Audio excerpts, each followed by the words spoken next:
सुप्रभात बच्चों, आज का प्रकरण है श्रुति सम भिन्नार्थक शब्द। श्रुति भिन्नार्थक का अर्थ है जो सुनने में समान लगे लेकिन उनके अर्थ भिन्न भिन्न हो, तो उसे हम श्रुति सम भिन्नार्थक शब्द कहते हैं। जैसे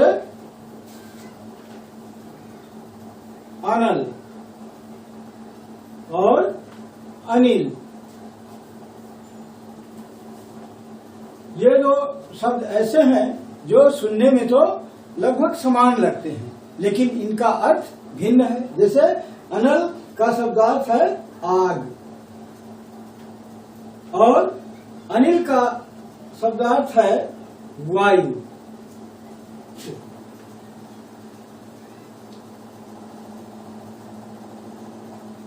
और दूसरा शब्द है अनिष्ट।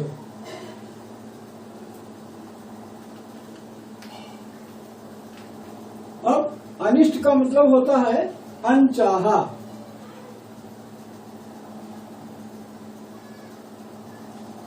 और अनिष्ट का मतलब है निष्ठा रहित।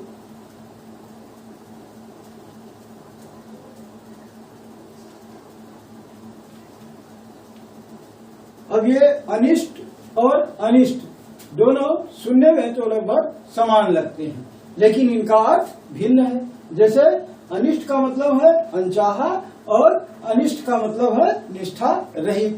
तो दोनों शब्द सुनने में लगभग समान लगते हैं लेकिन इनका अर्थ भिन्न भिन्न है, इसलिए ये श्रुति सम भिन्नार्थक शब्द हैं। इसकी परिभाषा देख लेते हैं।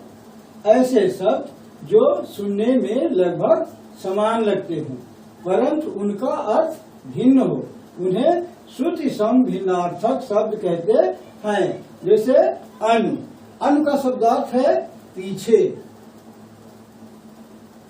और अणु का शब्दार्थ है कण। तो ये दोनों शब्द सुनने में अनु और अणु लगभग समान लगते हैं लेकिन इनका अर्थ भिन्न भिन्न है, इसलिए ये श्रुति सम भिन्नार्थक शब्द हैं। दूसरा शब्द है अंतर और अंदर। अब अंतर का मतलब हुआ फर्क और अंदर का मतलब होता है भीतर। तो अंतर और अंदर दोनों शब्द सुनने में लगभग समान लगते हैं लेकिन इनके अर्थों में भिन्नता पाई जाती है, इसलिए ये श्रुति सम भिन्नार्थक शब्द हैं। आइए अब कुछ प्रमुख श्रुति सम भिन्नार्थक शब्दों के बारे में जान लेते हैं। जैसे नंबर 1 है अंत और अंत्य। अंत का मतलब है समाप्ति और अंत का मतलब है अंतिम। तो दोनों सुनने में लगभग समान है लेकिन अर्थ भिन्न है। दूसरा है अल और अली। अल और अली दोनों सुनने में लगभग समान तो हैं लेकिन इनके अर्थों में भिन्नता है। जैसे अल माने होता है भ्रमर और अली माने होता है सखी।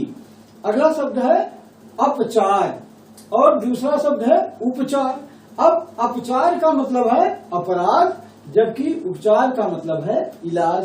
तो दोनों सुनने में तो समान है लेकिन अर्थों में भिन्नता है, इसीलिए इनको श्रुति सम भिन्नार्थक शब्द कहेंगे।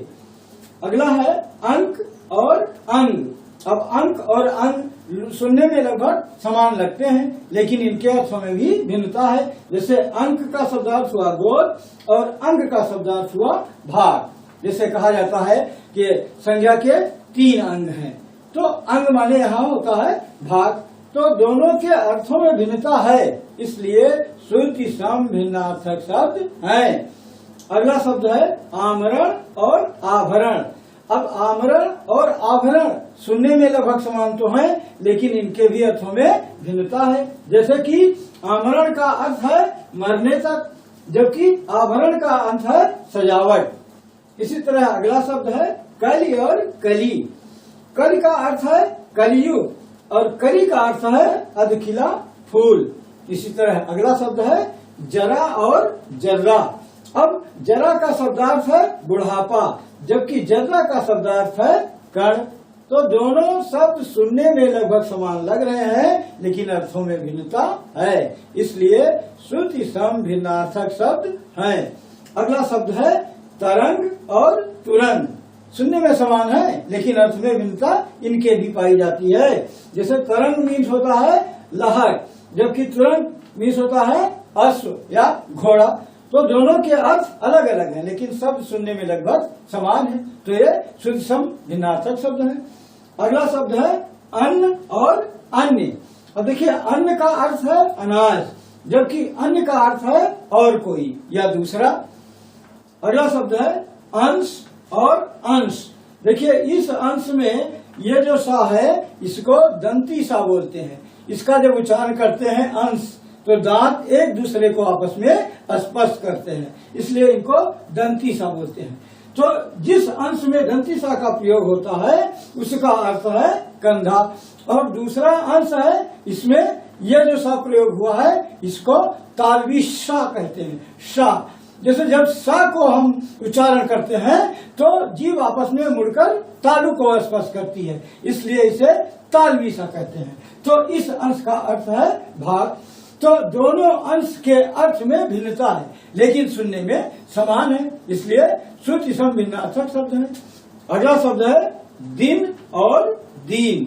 अब दिन का अर्थ है दिवस, जबकि दीन का अर्थ है निर्धन।